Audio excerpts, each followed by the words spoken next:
لیکن یہاں ایک بات اور سمجھ لیجیے، کسی کسی گھر میں ایسا بھی ہو رہا ہے، گھر کے باہر بڑا پردہ ہے صاحب، لڑکی جب بھی نکلتی ہے سر سے پیر تک نقاب میں نکلتی ہے، ماں بھی نقاب میں، بیٹی بھی نقاب میں، بہن بھی نقاب میں، لیکن گھر کے اندر کا ماحول بڑا خراب ہے۔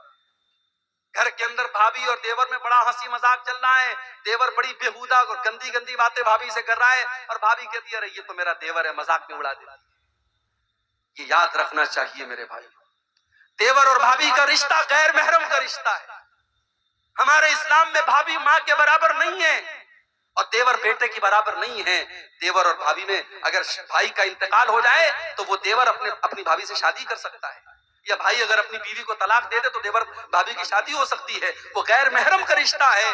اس لیے اللہ کے نبی نے فرمایا کہ غیر عورتوں کے پاس تنہائی میں مت جاؤ۔ تو سوال کیا گیا ہے اللہ کے نبی افرأیت الحموا، اے اللہ کے رسول شوہر کے جو قریبی رشتہ دار ہیں، جیسے دیور ہے اپنی بھابھی کے لیے یا جیجا ہے اپنی سالی کے لیے، تو اے اللہ کے نبی کیا دیور اپنی بھابھی کے پاس اکیلے میں جا سکتا ہے؟ کیا جیجا اپنی سالی کے پاس اکیلے میں جا سکتا ہے؟ اللہ کے پیارے نبی نے فرمایا الحمو الموت، دیور اپنی بھابھی کے لیے موت ہے، جیجا اپنی سالی کے لیے موت ہے۔ موت کیوں کہا؟ علماء نے اس کی شرح میں لکھا کیونکہ اگر دیور بھابھی میں ناجائز رشتے نے اگر جنم لے لیا تو چونکہ بھابھی شادی شدہ ہے اور شادی شدہ عورت اگر زنا کرے اسلام میں سزا کیا ہے؟ سزائے موت ہے۔ تو اگر دیور بھابھی کے بیچ میں پردہ نہیں رکھا گیا تو یہ سزائے موت پہ جا کے ختم ہوگا۔ اس لیے اللہ کے نبی نے دیور بھابھی کے رشتے کو موت قرار دیا ہے۔ بڑی خطرناک بات ہے میرے بھائی، ہمیں اپنے گھروں کا جائزہ لینا چاہیے۔ آج بہت سارے گھروں میں محرم غیر محرم کا کوئی فرق نہیں۔ لڑکا اپنے دوستوں کو گھر میں لے کے آتا ہے، کمرے میں بٹھاتا ہے، بہن سے آ کے کہتا ہے میرے دوست لوگ آئے چائے بنا دو۔ بہن چائے بناتی ہے اور چائے کی کپ لا کر کے اپنے بھائی کے دوستوں کے سامنے رکھ رہی ہے۔ بھائی بہت خوش بنا ہوا ہے، یہ میری بہن ہے تو میرے دوستوں کی بھی بہن ہے، معاف کرنا میرے بھائی، آپ کی بہن آپ کے دوستوں کی بہن نہیں ہے، اور نہ آپ کے سمجھنے سے وہ بہن ہوگی نہ دوستوں کے سمجھنے سے بہن ہوگی۔ بہن کو چاہیے کہ وہ بھائی کے دوستوں سے پردہ کرے، آپ کو چاہیے کہ اپنی بہن کو اپنے دوستوں کے سامنے نہ لائیں، اپنی بیوی کو اپنے دوستوں کے سامنے نہ لائیں، اپنی جوان بیٹی کو اپنے محلے کے غیر مردوں سے جس طریقے سے بچاتے ہو ان رشتہ داروں سے بھی بچاؤ جو آپ کی بیٹی کے لیے غیر محرم ہیں۔ اسلام نے اگر ہم کو حکم دیا ہے کہ زنا کے قریب مت جاؤ تو اسلام نے ان راستوں کو بھی بند کیا ہے جہاں سے زناکاری گھر میں آ سکتی۔ قرآن کہتا ہے وَلَا تَقْرَبُوا الزِّنَا إِنَّهُ كَانَ فَاحِشَةً وَسَاءَ سَبِيلًا، زنا کے قریب بھی نہ جانا، یہ بہت گندا راستہ ہے، بہت برا راستہ ہے۔ اب زنا کے قریب لے جانے والا راستہ کون کون سا ہے؟ قرآن کہتا ہے وَقُلْ لِلْمُؤْمِنِينَ يَغُضُّوا مِنْ أَبْصَارِهِمْ وَيَحْفَظُوا فُرُوجَهُمْ، اے نبی ایمان والے مردوں سے کہہ دو جب وہ راستے میں چلا کرے تو اپنی نگاہوں کو نیچی رکھا کرے اور اپنی شرمگاہ کی حفاظت کرے۔ یہ بھی یاد رکھو اگر عورت کو پردے کا حکم ہے تو مرد کو اپنی نظروں کو جھکانے کا حکم۔ وہ ایک شاعر کہتا ہے سبھی ہم ہی سے کہتے ہیں نگاہیں اپنی نیچی رکھ، سبھی ہم ہی سے کہتے ہیں نگاہیں اپنی نیچی رکھ، کوئی ان سے نہیں کہتا نہ نکلے یوں عیاں ہو کر۔ شاعر کہتا ہے کوئی عورتوں سے نہیں کہتا کہ وہ بے پردہ ہو کر کے نہ نکلے، سب ہم سے کہتے ہیں نگاہیں اپنی نیچی رکھ۔ اور اکبر الہ آبادی کا بڑا مشہور شعر ہے بے پردہ نظر آئیں کل جو چند بیویاں، اکبر زمین میں غیرت قومی سے گڑ گیا، پوچھا جو ان سے آپ کا پردہ وہ کیا ہوا، کہنے لگی کہ عقل پہ مردوں کے پڑ گیا۔ تو اگر عورتوں کو پردے کا حکم ہے تو مردوں کو اپنی نظروں کو جھکانے کا بھی حکم ہے۔ ان دونوں پر عمل ہونا ضروری ہے۔ اگر سماج میں عورت پردے میں نکلے گی اور مرد کی نظر نہیں جھکے گی تب بھی سماج میں اصلاح نہیں ہو سکتی۔ عورت کو پردے میں نکلنا ہے اور مرد کو اپنی نظر جھکا کے چلنا ہے۔ قرآن نے تو یہاں تک بیان کیا وَلْيَضْرِبْنَ بِخُمُرِهِنَّ عَلَىٰ جُيُوبِهِنَّ، اے ایمان والی عورتوں جب تم اپنے گھر کے اندر رہا کرو تو اپنے سینے پر اپنے گریبان پر دوپٹہ ڈال کے رہا کرو۔ بھائی کے سامنے باپ کے سامنے، اپنے سسر کے سامنے بھی تمہارا دوپٹہ تمہارے سینے پر ہونا چاہیے. کہیں ایسا نہ ہو کہ ان محرم رشتہ داروں کے سامنے تم دوپٹے کے بغیر چلی جاؤ. او میری پیاری ماں بہنوں، جو اسلام اتنا سختی کے ساتھ آپ کو حکم دے رہا ہے کہ بھائی اور بیٹے کے سامنے بھی آپ کو اپنا دوپٹہ اپنے گریبان پہ رکھنا ہے، وہ اسلام اس بات کی اجازت کیسے دے دے گا کہ آپ فیس بک کے اوپر اپنے فوٹو ڈالیں، آپ واٹس ایپ کے اسٹیٹس پر اپنے فوٹو ڈالیں، آپ شادی کی تیاری کر رہی ہیں اور اپنے ہاتھوں میں مہندی کی ڈیزائن لگا کے مہندی کا فوٹو آپ انٹرنیٹ پہ ڈالیں. نہیں نہیں میری پیاری ماں بہنوں، قرآن کہتا ہے وَلَا يُبْدِينَ زِينَتَهُنَّ، اے ایمان والی عورتوں اپنی خوبصورتی کو اپنے غیر مردوں کے سامنے کبھی ظاہر نہ کرنا. قرآن نے ایک لفظ استعمال کیا، خوبصورتی کو ظاہر مت کرو. اب مجھے بتا دو عورت کا سر سے پیر تک کون سا ایسا حصہ ہے جو خوبصورتی میں داخل نہیں ہے؟ اس کا مطلب یہ ہوا کہ اسے سر سے پیر تک مکمل نقاب اور پردے میں رہنا ہے، اسے اپنے حسن کی نمائش نہیں کرنی ہے. اور قرآن یہاں تک کہتا ہے وَلَا يَضْرِبْنَ بِأَرْجُلِهِنَّ لِيُعْلَمَ مَا يُخْفِينَ مِنْ زِينَتِهِنَّ. اے ایمان والی عورتوں، جب تم پائل پہن کر کے اپنے گھر میں چلا کرو تو زور زور سے زمین پر پاؤں مار کے نہ چلا کرو. تمہارے پائل کی جھنکار غیر مردوں تک پہنچے یہ اسلام کو گوارا نہیں ہے. جو اسلام ایک عورت کے پائل کی آواز کو غیر مردوں تک جانے کی اجازت نہیں دیتا ہے، وہ اسلام اس بات کی اجازت کیسے دے گا کہ عورت اپنی خوبصورتی کی نمائش کرے؟ قرآن تو یہاں تک کہتا ہے فَلَا تَخْضَعْنَ بِالْقَوْلِ فَيَطْمَعَ الَّذِي فِي قَلْبِهِ مَرَضٌ. اے نبی کی عورتوں، اے نبی کی بیویوں، جب تمہیں کسی غیر مرد سے بات کرنا پڑے تو تم ایسی آواز میں بات مت کرو جس میں مٹھاس پائی جاتی ہو، جس میں نرمی پائی جاتی ہو، بلکہ تم کڑک انداز میں بات کرو. جیسے آج کے دور میں موبائل کا دور ہے، موبائل پر کسی رانگ نمبر سے کال آ سکتا ہے. اب اگر لڑکی نے تھوڑا سا مٹھاس کے ساتھ بات کر لیا، کون بول رہے ہیں، انداز میں اگر ذرا سی مٹھاس آ گئی، سامنے والے کو لگ رہا ہے کہ یہاں میری دال گل جائے، یہاں گرین سگنل مل رہا ہے. اور جہاں اس نے کڑک انداز میں بات کری، کون بول رہے ہیں، کس سے بات کرنی ہے آپ کو؟ جہاں سختی سے گڑک کر کے بات کی، سامنے والے بیچارہ اس کا جتنا اس کا شباب، اس کا جو ہے جوش اٹھا تھا، وہیں پر وہ بیٹھ جائے. قرآن کریم ایک عورت کو موبائل پر کیسے بات کرنا ہے، قرآن اس کا بھی انداز بتا رہا ہے. فَيَطْمَعَ الَّذِي فِي قَلْبِهِ مَرَضٌ. جس مرد کے دل میں شہوت کی بیماری ہے، وہ تمہارے بارے میں کوئی غلط خیال اپنے دل میں نہ لا سکے. وَقُلْنَ قَوْلًا مَعْرُوفًا. اور اے نبی کی عورتوں، بدتمیزی نہ کرنا، گالی گلوچ سے بات نہ کرنا، بلکہ جو بھی بات کرنا ڈھنگ سے بات کرنا، لیکن انداز کڑک ہونا چاہیے غیر مرد کے ساتھ. اسی لیے علماء پسند نہیں کرتے ہیں کہ عورت یوٹیوب پر آ کر کے تقریر کرے. ہمارے بعض مردوں کو بڑی اچھی لگتی ہے محترمہ فلاں کی تقریر، ہم بڑے شوق سے سنتے ہیں. ٹھیک ہے، اسلام میں منع نہیں ہے، عورت بیان کر سکتی ہے، مگر عورت کا بیان عورتوں کے درمیان ہو تو اچھا ہو. ایک جنرل پلیٹ فارم پہ جہاں مرد بھی سن رہے عورتیں بھی سن رہی ہیں، مناسب نہیں. اس لیے کہ غیر محرم سے قرآن کہہ رہا ہے کہ عورت جب بات کرے کڑک انداز میں بات کرے. اس کے بعد فرمایا وَقَرْنَ فِي بُيُوتِكُنَّ. اے نبی کی بیویوں، تم اپنے گھروں کے اندر عزت کے ساتھ رہا کرو. عورت اپنے گھر میں رہے، بلا ضرورت وہ نوکری نہیں کر سکتی، بلا ضرورت وہ گھر کے باہر نہیں جائے گی. ہاں بیوہ ہو گئی، شوہر کمانے والا نہیں ہے، بچوں کو پالنا ہے، جائز حد میں رہ کر، پردے میں رہ کر کے ٹیچنگ کر سکتی ہے، پڑھا سکتی ہے، کوئی جائز کام کر سکتی ہے. مگر عورت کا کام کمانا نہیں، کمانا مرد کا کام ہے، عورت کا کام گھر کو سنبھالنا ہے. وَقَرْنَ فِي بُيُوتِكُنَّ. اے نبی کی عورتوں، تم عزت اور وقار کے ساتھ اپنے گھروں میں رہا کرو. وَلَا تَبَرَّجْنَ تَبَرُّجَ الْجَاهِلِيَّةِ الْأُولَىٰ. اور جب تمہیں گھر کے باہر نکلنا پڑے، کہیں شادی میں جانا پڑے، کسی فنکشن میں جانا ہو، کسی پروگرام میں جانا ہو، جلسے میں جانا ہو، کہیں پر بھی تم کو جانا ہو، بن سنور کر کے، بن ٹھن کر کے، اپنے حسن کی نمائش کر کے نہ نکلنا جیسے دور جاہلیت میں عورتیں نکلا کرتی. اسلام تو یہاں تک کہتا ہے اگر مسجد میں عورت کے نماز پڑھنے کا انتظام ہے، عورت مسجد میں نماز پڑھنے آ رہی ہے، تو وہاں پر بھی وہ خوشبو لگا کر کے نہ آئے. اگر وہ خوشبو لگا کر کے آتی ہے، اللہ کے پیارے نبی فرماتے ہیں وہ واپس جائے اور غسل کرے، اور جب تک اپنے بدن سے خوشبو کا وہ اثر نہیں ہٹا دے گی، اس کی نماز اللہ تعالیٰ کے قبول. اسلام اس معاملے میں اتنا سخت ہے. اس کے بعد فرمایا وَأَقِمْنَ الصَّلَاةَ وَآتِينَ الزَّكَاةَ، اے ایمان والی عورتوں نماز قائم کیا کرو۔ ارے مولی صاحب چھوٹا سا بچہ ہے، پیشاب کر رہا ہے، یہاں بیچارہ شوہر مہینے میں 3-3 ہزار روپیہ بچے کے پیمپر پر خرچ کرتا ہے، تب بھی اس کو کہتی ہے کہ پیشاب کر دیتا ہے، نماز کیسے پڑھوں گی؟ حضرت فاطمہ نے کیا حسن حسین کی پرورش نہ کی تھی؟ کیا حضرت خدیجہ نے اپنی بیٹیوں کو پالا نہیں تھا؟ میری پیاری ماں بہنوں، اس زمانے میں پیمپر بھی نہیں تھا، اس زمانے میں لکڑی جلا کر کے آگ جلا کرتی تھی، اس زمانے میں گیس کا چولہا بھی نہیں تھا، اس زمانے میں کپڑے ہاتھ سے دھوئے جاتے تھے، اس زمانے میں واشنگ مشین نہیں تھی۔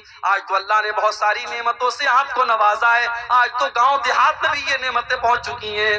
میری پیاری ماں بہنوں، نماز پڑھنے میں کوئی بہانہ نہ کرنا، نماز اپنے ٹائم سے آپ کو پڑھنا ہے، جیسے مردوں کے اوپر نماز فرض ہے آپ کے اوپر بھی نماز، بلکہ میں تو کہتا ہوں عورت کے لیے جنت میں جانا زیادہ آسان ہے۔ آج تک آپ نے وہ حدیث سنی ہے عورتیں جہنم میں زیادہ جائیں گی، عورتیں بیچاری ایک دم ڈر گئی ہم لوگ جہنم میں زیادہ جائیں گے، لیکن عورت جنت میں بھی جا سکتی ہے، بہت آسان طریقہ بتا رہا ہوں، 4 کام کر لے عورت جنت میں چلی جائے۔ اللہ کے پیارے نبی فرماتے ہیں اَيُّمَا امْرَأَةٍ صَلَّتْ خَمْسَهَا وَصَامَتْ شَهْرَهَا وَأَطَاعَتْ زَوْجَهَا وَأَحْسَنَتْ فَرْجَهَا، جو عورت 5 ٹائم کی نماز کی پابندی کرے، رمضان کا روزہ رکھے، اپنے شوہر کی اطاعت کرے اور اپنی عزت و آبرو کی حفاظت کرے، دخلت من ای ابواب الجنت شاءت، جنت کے 8 دروازے اس کے لیے کھول دیے جائیں گے۔ اے اللہ کی نیک بندی، تو جس گیٹ سے جنت میں جانا چاہے جا سکتی ہے۔ او میری پیاری ماں بہنوں، اگر جہنم میں عورتیں زیادہ جائیں گی تو آپ یہ کیوں بھول گئی کہ ایسی عورتیں بھی اس دنیا میں پیدا ہوئی ہیں جن کو مریم کہا جاتا ہے، جن کو آسیہ کہا جاتا ہے۔ آسیہ فرعون کی بیوی، فرعون جیسے ظالم انسان کی بیوی، فرعون اتنا بڑا ظالم ہے اور اللہ نے اس کی بیوی کو ایمان والا بنا دیا، اور یہ اللہ کی نیک بندی جب اللہ کے اوپر ایمان لاتی ہے، فرعون اپنے محل سے نکال دیتا ہے اور زنجیروں میں جکڑ دیتا ہے، اپنے محل کو چھوڑ کر کے، اپنے شوہر کی حویلی کو چھوڑ کر کے جیل کی تاریکی میں، جیل کے اندر اپنی زنجیروں میں جکڑی ہوئی فرعون کی بیوی اللہ سے دعا کرتی ہے رب ابن لی عندک بیتا فی الجنہ ونجنی من فرعون وعملہ ونجنی من القوم الظالمین۔ اے اللہ تیری توحید کے لیے، تیرے دین کے لیے، اے اللہ میرے فرعون کا محل چھوڑ دیا، اے اللہ اپنی اس بندی کو تو جنت میں ایک محل عطا فرما دے، اے اللہ اس ظالم فرعون سے مجھ کو نجات دے۔ اللہ نے قیامت تک کے ایمان والوں کے لیے فرعون کی بیوی کو آئیڈیل اور نمونہ بنا دیا۔ اس کا مطلب یہ ہوا اللہ کیا یہ نہیں دیکھا جائے گا کہ رشتہ کیسا تھا، اللہ کیا یہ دیکھا جائے گا کردار کیسا تھا۔ حضرت نوح علیہ السلام کی بیوی اور حضرت لوط علیہ السلام کی بیوی، دونوں نبیوں کی بیوی ان کے اوپر ایمان نہیں لائی، اتنے بڑے نبیوں کی بیوی ایمان نہیں لائی تو قرآن کہتا ہے فَخَانَتَاهُمَا فَلَمْ يُغْنِيَا عَنْهُمَا مِنَ اللَّهِ۔ حضرت نوح علیہ السلام کی بیوی جہنم میں جائے گی، حضرت لوط علیہ السلام کی بیوی جہنم میں جائے گی، نبی کی بیوی ہے اور ایمان نہیں لائی تو جہنم میں چلی گئی، اور فرعون کی بیوی ہے اور ایمان لائی تو جنت میں چلی گئی۔ میری پیاری ماں اور بہنوں، آپ کا کردار ایسا ہونا چاہیے، آپ کے لیے مثال مریم ہے اور آپ کے لیے مثال آسیہ ہے۔ قرآن کہتا ہے وَأَقِمْنَ الصَّلَاةَ، نماز قائم کرو، وَآتِينَ الزَّكَاةَ، زکات دیا کرو۔ عورت جو زیور پہنتی ہے، عورت جو کنگن پہنتی ہے، جو گلے میں ہار پہنتی ہے، جو کان میں ایئر رنگ پہنتی ہے، اگر سونے کا ہار ہے، سونے کا زیور ہے اور 85 گرام یا اس سے زیادہ کا ہے، اور چاندی کا زیور ہے اور 595 گرام یا اس سے زیادہ ہے، اس پر سال میں 2.5% زکات دینا ہے۔ عورت کو اگر شوہر زکات نکالتے بہت اچھی بات ہے، اگر شوہر نہیں نکال رہا ہے تو بیوی کو اس کی زکات نکالنی پڑے۔ اس کے بعد اللہ فرماتا ہے وَأَطِيعْنَ اللَّهَ وَرَسُولَهُ، اے ایمان والی عورتوں تم اللہ کی اطاعت کرتی رہنا اور رسول کی اطاعت کرتی رہنا۔ انما یرید اللہ لیذھب عنکم الرجس اہل البیت ویطہرکم تطہیرا، اے نبی کے گھر کی عورتوں، اللہ یہ حکم اس لیے دے رہا ہے کیونکہ اللہ تم کو ہر گندگی سے پاک اور صاف کرنا چاہتا ہے۔